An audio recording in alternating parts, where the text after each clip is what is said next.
In the realm of God, it is not the actions, not the environment, but your thoughts, your consciousness that is of paramount importance.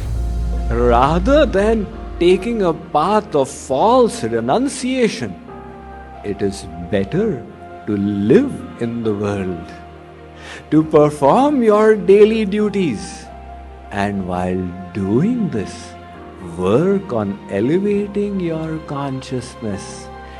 Do your duty as impelled by your individual nature, but while doing it, learn to purify your mind. Sri Krishna says, Arjun, there is no point renouncing externally and contemplating internally. There is a story in the Puranas of Tavrit and Suvrit. Bhagavad Gita Shloka chanting is followed by translation and commentary by Swami Mukundananda.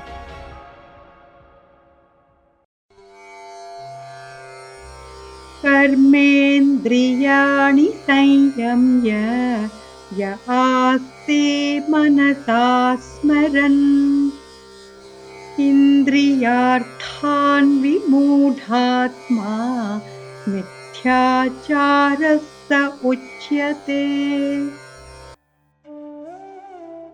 Those who restrain the external organs of action while continuing to dwell on sense objects in their mind certainly delude themselves and are to be called hypocrites.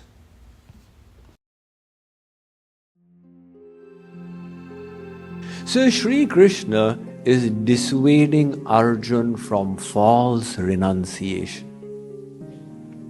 He says, Arjun, there is no point renouncing externally and contemplating internally. There is a story in the Puranas of Tavrit and Suvrit. They were two brothers. They were proceeding to a Bhagavad Saptah, the Bhagavad discourse that was to take place in the temple. They started off from their house to go and hear the divine knowledge that would be distributed in this Bhagavad Saptah. However, on the way a storm developed. It started pouring heavily. They were obliged to run for shelter. There was a building nearby. They both ran into it. But once they entered, they realized that this was not the best of buildings. It was a brothel house. And there were some dancers of ill repute dancing there. And people drinking and sitting around. The elder brother was shocked. What is this? I can't stay here for a moment. I have to walk out. The younger brother Suvrit said, My dear brother, it's raining outside. Let us stay here until the rain stops. We don't have to see all this. We can be established in ourselves. The elder brother said, You, Suvrit, it seems like your mind is getting corrupted. You are also tempted to sever all this dance, etc. that's going on, and that is why you are advising me to remain here. I cannot stay here for a moment. I'll get wet, but I will reach the temple and hear the Bhagavad. So he walked out, indignant, and Suvrit just remained there. So after 15-20 minutes, the elder brother did reach the Bhagavatam. He was a little drenched, and he was sitting in front of Panditji hearing the stories of Dhruv Prahlad. But then he started thinking how terribly boring this is. My brother is really enjoying life out there. What a mistake I made. I didn't have to be so brash and about this, I could have stayed there for some time and had a little bit of the flavor, the spice of life, and then come to the Bhagavad.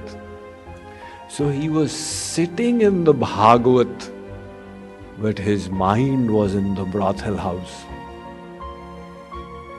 On the other hand, the younger brother sitting there started regretting. Oh, what a suffocating environment this is. Look at my elder brother, he is so holy. He's gone to the Bhagavad and he's receiving, hearing this wonderful divine knowledge. What a mistake I made. Why was I so scared? What would have happened if I had run out? I would only have got wet. I wouldn't have dissolved. I'm not made of salt or sugar. Why didn't I do that? He was sitting in the brothel house, but his mind was in the Bhagavad. So the Puranas say that finally when the rain stopped, both the brothers got out and they started walking towards each other. And the Puran says when they met at that time, lightning fell and they both suffered a spot death. So the Yamduts, messengers of Yamraj, they came to get the elder brother.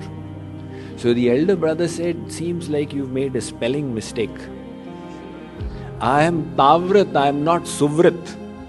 You should be getting my younger brother. He was sitting in the brothel house. I was sitting in the temple, hearing the Bhagavad. So the Yamduts, the messengers said, no, we have got the exact name. You were sitting in the Bhagavad, but your mind was contemplating the brothel house. And your brother sitting in the brothel house was lifting his mind to sublime heights.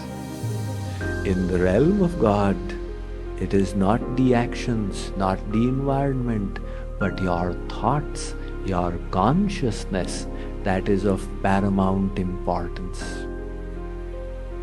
So, rather than taking a path of false renunciation, it is better to live in the world, to perform your daily duties, and while doing this, work on elevating your consciousness and taking your mind to God. One widow lady in Kolkata, she came to Ramakrishna Paramahans. Even today there's a tradition in Bengal.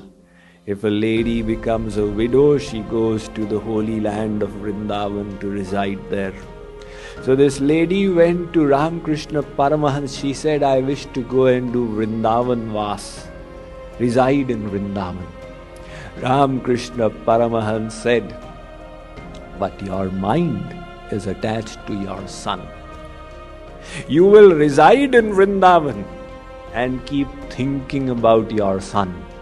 You will not get the benefit of Vrindavan Vas.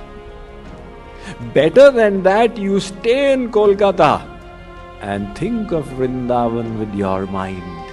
Learn to purify your mind. So that is what Sri Krishna is saying, Arjun. There is no point in false renunciation, in hypocrisy. I would rather recommend for you the path of works. Do your duty as impelled by your individual nature, but while doing it, learn to purify your mind. So this chapter is called Karma Yoga. Sri Krishna is going to elaborate on all these topics as he embarks on a deep discussion of the science of work.